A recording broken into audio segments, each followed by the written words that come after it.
We're at the after party here. I'm with Kayla Ashlee of Spexy, and they are a really cool, innovative new educational platform in the eyewear space, optometry space, who are bringing a new way for new hirees to really learn the skill sets they need in a timely manner. So welcome to the podcast. Thank you so much. I'm so excited to be here. Awesome. So Kayla, you're from Boise, Idaho, right? Yes, okay. Small town. Awesome. And how long have you been in eye care? I've been in Optical for about 14 years now. 14 years. Okay. Well, tell me about the start. So you didn't just like one day say, hey, I'm going to build this cool online education. No, not at all. So I started out, actually, I first got into Optical, believe it or not, because I was working at Starbucks and I told my mom I wanted to get into a real job right out of college. Okay. And she faxed in my resume to an eye doctor's office. Oh, no, wow. She was aggressive. I know, right? Bless her heart. But I ended up starting out as an optician. And got trained up in the ways of our optical amazingness, and then started using my business background that I got in college, and really started to optimize opticals, which is really exciting. Okay. And it kind of spun from there, where I was helping enough opticals that my partner Rook, he said, you know what, we can help a lot of opticals if we put this on an online platform, and that's kind of how it all went. So. Okay. What trends were you noticing when you were working in optical that you saw things happening and you maybe saw a better approach to it? What was kind of that turning point? The biggest things that that I was seeing in opticals was that there was a lot of inventory on the boards that wasn't turning, and I encourage opticals even now. I've figured out how to process that to opticals and tell them, think of your frame boards more as real estate and less as, here's a board, we're just going to sell a frame, replace the frame, sell a frame, replace a frame. So if you think of it as real estate and you're a landlord, you can look at your brands as renters, right? And so if you have renters that are paying their rent, that's great. But if you can identify the ones that aren't paying their rent, that's a huge opportunity. Exactly. Yeah, exactly. Yeah. So my dad, Dr. Brill, always told me, look at every frame on the frame board as like $100 bill. Yes. So if you think about it like that, you're like, whoa. That's a ton of money. It's a huge investment, absolutely. Yeah, but if you look at it as just a piece of plastic or metal, it doesn't seem like much. Right. So. Right, and the data helps to really quantify that for opticals. Yeah. Okay. So tell us what Spexy is and how you guys kind of differentiate yourself in the place of optical. Yeah. So Spexy is an online resource, simplified, I guess, is an online resource for independent opticals. So it has two parts. We have Frame Turn, which is the online inventory resource for independent opticals. And then we also have the education platform. In the education platform, we have opportunities for existing experienced opticians and then also new opticians coming into the field. Okay, awesome. So what I like about Spexy is, one, you guys are independent. Yes. I found a big issue with any education is, let's say you have a lens rep and they might be from Schmier or Essilor. They come in and they hand you a brochure with some obscure terms called like Super Optics 3000 and they expect you to know what that means, right? Yeah, totally. So I'm assuming you kind of take the brands out of it, Absolutely. the education. So Absolutely. I want to kind of get back to the basic here. What does it mean to be an independent optician or optometrist or ophthalmologist? Well, I think now more than ever, being an independent optician, optometrist is something that's more powerful now than ever before because of all of the online resources that we have, because there's, in my opinion, a huge divide happening in our industry where you're either independent or you're not. And if you're not, you're going to get swallowed up, unfortunately. And so to be independent, I think now is something that's going to be more powerful. It's going to be able to give you an opportunity for your business to grow a whole lot further. So that's my overall feel on independence. It's like now is the time. Okay. Be independent. Yeah. No, I totally agree there. If independents kind of band together, we have a movement going, we have momentum. Absolutely. So I think one of the really most valuable things about being an optician is not only can you learn how to style, you learn the technical parts of frames and lenses, but you can also get involved in the business side. And that was one of the most fun things for me is like once I knew how to fit a frame, I knew how to sell things, I could actually start making the business decisions and seeing the revenue in opticals grow. So where do you think an optician fits into the business side in a practice? An optician is a huge part of the business side of the practice. And I think empowering an optician to be able to fully understand how the business runs and opportunities in the business can really help to maximize the overall practice's growth, right? So that's one thing with Frame Turn that we have really captured is we took it, the overall platform, the design of it, we simplified it down so that opticians, they don't have extra things on their plate to do. What they do is a simple data entry, and then they get all of this business knowledge that they can go and make these decisions when they're selling in their optical. So. Okay, awesome. So I want to talk about when an eye doctor or an optical hires a new employee, a new optician. Yes. What is generally the process to get that person trained? Well, in opticals are small businesses, right? So usually when there's a new person that's coming on, that new person is usually replacing an open slot in the small business. On top of that, with them, you're already down a person. In order to train that person, you have to take one of your key players to train that person. Now you're down 2 people. And so it really could end up hurting an optical, especially if there's a lot of turnover or anything else. And a lot of times it creates the new hire coming in. Is that too loud? No, we're good. Okay. Yeah. A lot of times it creates a problem for the new hire coming in because we want to train them and we want to educate them, but they end up running into, okay, we got you trained a little bit, now let's throw you to the wolves, right? We got to sink or swim, here you go, right? And we kind of learn on the job. And I think it really gives it makes our new hires kind of start with kind of behind the 8 ball a little bit, right? So if we can offer an education that's basically based for them to be able to learn the basics without having the optical sacrifice a new hire, without having the optical sacrifice an experienced optician, right? So we're not sacrificing that production. It's a huge opportunity for opticals. Okay. Yeah, when I hire a new optician, I'm always worried that I'm going to scare the living brains out of them. They're like, oh, I'm never going to master the math. Yeah.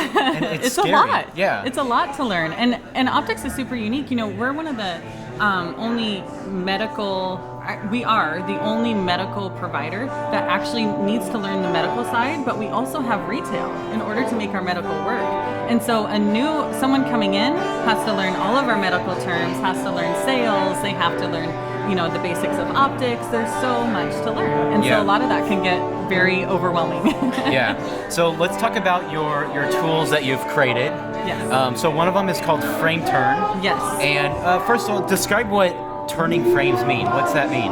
So frame turnover basically is something that needs to be calculated in an office so that you can see the amount of investment that you have in your optical and then be able to then create sorry, it's so loud. It's very distracting.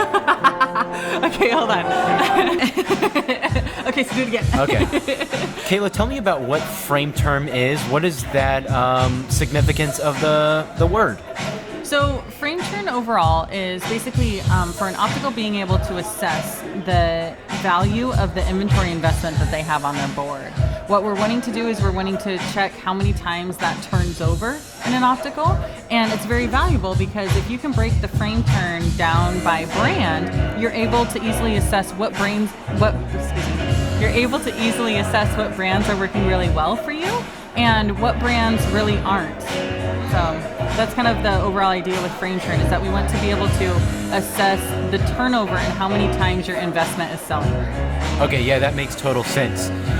So do you feel like sometimes offices have frame lines that just sit around way too long and maybe they're going stale and they don't know what to do with it? Or Absolutely. Okay. Yeah, absolutely. So how do they deal with that situation? Well, what's really hard is sometimes opticals know that a frame line isn't selling, but sometimes maybe they really like the rep, and so they don't want to, they don't want to hurt the rep's feelings and things like that. And so this is really great because in those scenarios, they can then go to the reps with the data and they can say, hey, hey, Rep Bob, take a look at this, and this really isn't working. What can we do to make this work better? Because the frame reps want to sell their product too, right? But then the other thing that we run into is that there are frame reps that are doing a really good job, and the brands are selling really, really well, and that should be making a motivator for us to change what we're doing as well. And so if they're calculating their frame turn, they'll be able to see when those brands are doing really well and be able to make appropriate buying decisions based upon that too, in the opposite direction. Okay, so if a frame line is doing really well, does that mean they should be buying like more of that brand, or? Possibly, yeah. So it just depends on the brand and what they are wanting to do with their overall Opticals goals. If they're wanting to sell more of that brand, absolutely. But if it's a brand that they don't really want to be known for, it gives them opportunities to look at other brands that might be able to sell in the same type category. I see. Okay. So how does Spexy differ from what like a practice management software will give you? Yes, very good. So in your practice management software, a lot of times what that's doing is it's basically calculating for you your current inventory, right? And it's telling you what has sold at that time, and it's can give you details of every frame and every SKU that is sold. The thing that frame turn allows for you to do is, number one, be able to see the overall value of the brands as a whole and make buying decisions that way. It also really is very intuitive. We have kind of a proprietary algorithm that's super intuitive on being able to make recommendations for you, which is something that nobody's EHR is doing. Okay, yeah, I'm gonna vouch for it. So again, we're here at the after party, and I've seen a demo of the software, and it's really cool. There's bar charts, right? Yes. And it tells you exactly when how many pieces were sold and like the frame turn.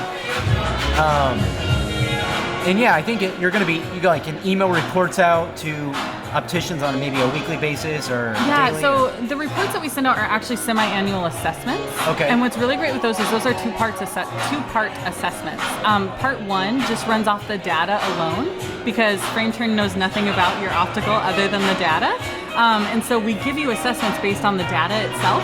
And then what's really exciting is we then collaborate with the optical and say, what are your goals and where do you want your optical to go? Okay. And then we create part two of the assessment. And so that's where we start making recommendations based upon their goals, and there's so much value in that. Okay, so what you're telling me is we should be basing decisions about frame brands on data and not emotions. Not just emotions. It's such an amazing concept. Yeah, even though Peggy Sue comes in your optical is really like, maybe she's really pretty, but her frame line's not selling. You should really base it on data. That's right. Yeah. Well, and so much of you want to base it on data and logic, right? Because there might be a really high-end, beautiful frame line that overall, in just looking at the data, it doesn't turn really fast, but you're making a killing off of that. And so frame turn actually allows for you to be able to look at the value of what turn you have as well. Okay. So that's something that, EHR systems aren't looking at either. Yeah. And so when you're able to look at something, and again, not necessarily completely remove the emotional or the logic and just be able to look at it with data combined with all that, it really creates so much more empowerment for making better decisions. Yeah, you're totally right. A lot of times I think in the luxury area of eyewear, you might sell a $600 frame. Yes. Well, you're not going to be selling tons and tons of that. Yeah. So you're not going to be turning them, right? Right. Okay. You don't turn it quite as often, but that needs to go into the assessment as well, because if it's never selling, it's not good for you. Yeah. But if it's selling, at a good rate that you're still making money on it, frame turn is able to assess that for you. And that's where the real value is being able to, have the opportunity to work smarter, not harder, but at the same time be able to properly assess with data and not emotion. Awesome. So let's move into our next topic, and that's about kind of a continuing education for opticians. And I'm not just talking about ABO certification, which, in my personal opinion, it might be unpopular, I think is not, the colleges or vocational schools are not necessarily up to date. End all. That's Just because you're ABO certified doesn't mean you've peaked. You need to keep continuing learning. Yeah, the moment you stop learning is the moment you start dying. Yeah, so you have like you have education where you have like quizzes on an ongoing basis. Is that right? Or? Yeah. So Spexy overall is an education-based platform, and what we're doing is we're able to give opticals continued sales training and continued education and continued overall growth and opportunity to be able to help their opticals in their practices. So within that platform, we offer a product called Spexy 101, and Spexy 101 is for new hires, and with that one we have a lot of goals for them to reach and quizzes to make sure that they're learning the product and everything else.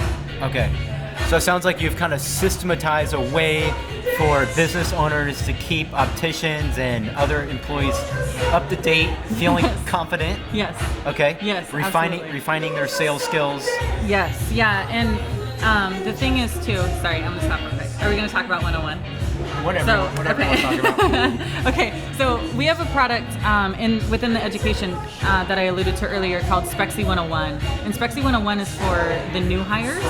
When a new hire comes in, like I talked about earlier, it takes away from the opticals production, right? Just to train that person.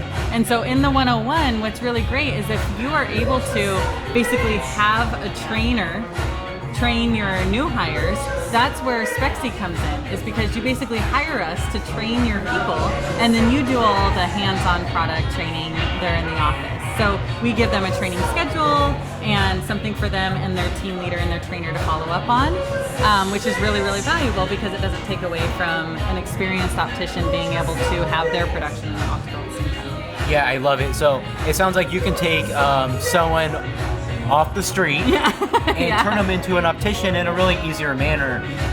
That's much more thought out. Yeah, for sure. That's much more thought out, much more overall, more consumed into the optical without being kind of thrown in and see if they swim. Yeah, I kind of like your methodology or formalizing it. So a lot of people, when they start to be trained as an optician, they're like, well, Joe taught me this way. Yes. So that kind of that removes the element where you're not doing a he said, she said thing. Yes, absolutely. And you know, in optical, we're taught by our predecessors, which is great if you had a good predecessor. We have mentors. yeah. And if you're lucky enough to have a great one, it gives you the passion, it gives you the insight on moving forward. But if you have the baseline and then you can use the skills that mentor has to further that growth, that's a better opportunity. Yeah. So just thinking forward, what should opticians be doing today to bring value to not only themselves and their personal growth, but also growth to the businesses they work in? Education. Holy cow, you need to be training yourselves. You need to be staying up on things, and not just brands, bettering yourself as far as, your overall commitment to yourself, not just to the optical, right? So when you empower and educate yourself, it makes you a stronger asset to the optical and overall to the industry. If you're able to educate yourself on what's happening in the industry and not just go with, what's big and what the insurance companies say or what is easy to sell or anything like that, if you're able to find a story and set yourself apart, that makes you more powerful in your optical and as an optician overall. Educate yourself. Okay, I love it. Yeah, I like to look at sales as really being an assistant buyer. Absolutely. You're getting the patient a roadmap to make a purchase and easier on them. Absolutely. Because there's a lot of friction in a retail presence. I think people like shopping online because there's less friction. Yeah. So we have to figure out how do we reduce the friction during an eyewear sales process. Well, I think creating an experience within all of that, being that sales assistant to them, giving them that roadmap and creating an overall experience where they go, I don't want to buy glasses here. I want to go back to Perry because he made it awesome. Like, I want to go and do that, right? So if you can create an experience that eliminates that friction, that's where you're going to have huge success. Okay, so tell us about the breakdown of, we don't have to get into pricing, but I know you just have an EC subscription model, is that right? Yes. It's going to cost Doc $10,000. They have to fly somebody to Vision Expo to take them. No. So our subscription services, what we've taken kind of a dating course to it with, or a dating. Sorry, I'm gonna back up there. Oh, we're not doing Tinder for opticians. No, we're not. Okay. No, but we're taking Tinder the dating mentality of like, if you love us, you stay, and if you don't, go on your own way. So we have zero contracts with any of our stuff. On our subscription-based models, all of them are less than $70 a month for any of them. And it's kind of an a la carte thing. What's great for your optical? If you want to go with the education, perfect, you can do that. If you want to go ahead and tack on the frame turn model, you've got that opportunity as well. So, and it's all extremely valuable. So it's super cheap. Check it out. I love the expandable platform. I love how you are instilling accountability and practices. Yes. We always lack accountability. We want to go to work, go home, and that's it. So if people want to get in touch with you, how should they reach out? Yeah, you can find us on social media or online at Spexy, Bespexy, like sexy, but Spexy. Bspexy.com. You can find all of the resources there. You can reach out to us. You can send me an email personally at Kayla at Bspexy.com. So. Okay, awesome. The next thing I want to talk about is female entrepreneurship. Yeah. Entrepreneurship used to not be cool. Like, owning a business wasn't sexy. That was for geeks and stuff right now, but now it's hot. Everyone wants to have their own clothing brand. Yeah. And having an app is like way cool, Yes. Probably 10 years ago, if you were a music artist, you were like the coolest person ever, right? But owning businesses today is very cool. So, did you want to be a business owner? Did you know that was like going to be a thing, or just you fell into it? I didn't know that was going to be a thing, but in order for me to be able to create this platform and be able to do it independent and do it how I wanted to, that's how it fell into place, and I love it. I get to see the vision of how this can help opticals, and being the owner, I get to make those decisions and be able to fluidly move it along with our vision. Okay. Yeah, I love that. In an age where Instagram is really hot, it also scares me that you can take pretty pictures and people are self-fulfilled by getting the 10,000 likes on a picture. But in our jobs, we have to figure out how to monetize, right? Yes. And monetization is really important to getting fulfillment.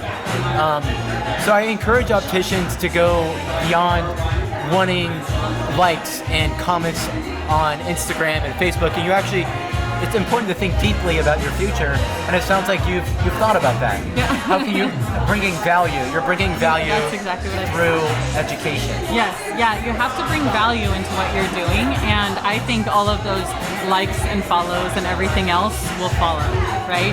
So if you start with the value and my passion of bringing independence to independence, that's something that we're really focused on, is empowering the independent.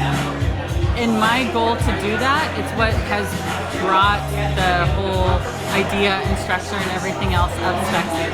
And so that to me is super fulfilling, and it's great in being a business owner and seeing that change.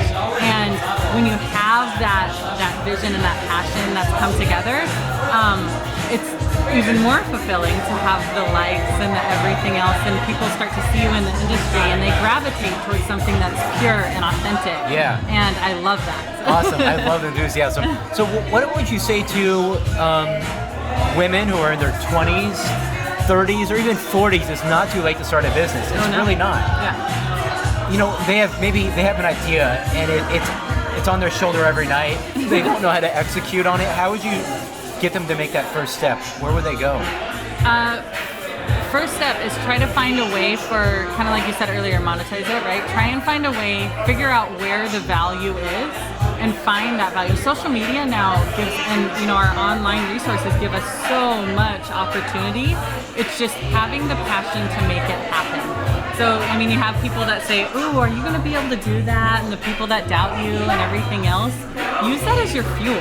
Of course. Use it as your fuel to take You're gonna have forward and haters. launch you. Yeah, everybody's got haters. I got a lot of haters. Yeah. But use it as your fuel to really launch you forward, right? And prove them wrong. You have to work your butt off, and you have to be able to prove them wrong. And when you do that, it just creates more passion and more fire, and people love the integrity of that. Yeah, they do. And one thing I've learned is, I work full time in a practice that is successful, and that's tough work. But after work, you can go home and work on your other aspirations. Oh my gosh! On the weekend, in the evenings, and it's exhausting.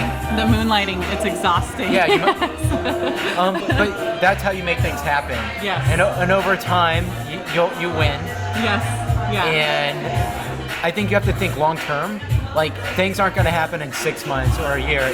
It could take years and years and years. Yeah. I mean, Spexy started out as a moonlighting thing for me. You know, I've been in optical full time for the last 14 years, and it started out as a moonlighting thing for me, where I'm up late at night creating content, and in the studio, a lot of the studio stuff that you see that we've recorded was done at midnight.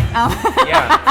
because that's the only time for me to do it, you know, and then creating content. And I think and another thing is don't feel stupid. Like, if any of you who have watched my videos out there on Facebook, sometimes I'm holding my phone camera up in public looking like a total idiot, but you just have to not care. No, yeah, you have to know that what you're doing is something that you're passionate about, and who cares? Who cares what everybody else thinks? Again, back to the haters. Who cares what everybody else thinks and the judgments? And, you know, people are cautious about things that are different, and if you're able to be that difference, you know, once you make it, you know, what's the saying? Like, push hard and keep pushing until you become the status that your haters want a job or something like that. Oh, nice. I like that.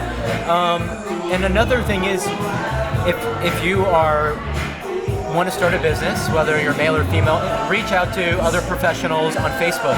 Like, we might seem very intimidated because we're very well versed in our craft, but you can literally direct message the CEO of any company, and they'll probably be able. That's the great part about social media. They'll talk to you.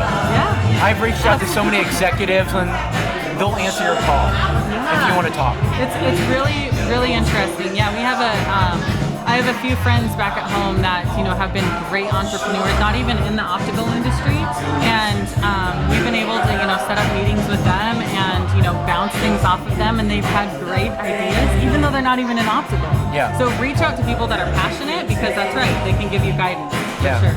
Well, thanks so much for being on the Entrepreneur Podcast. I think we learned a lot. Yes, I love it. Thank you. I appreciate it so much. Very welcome.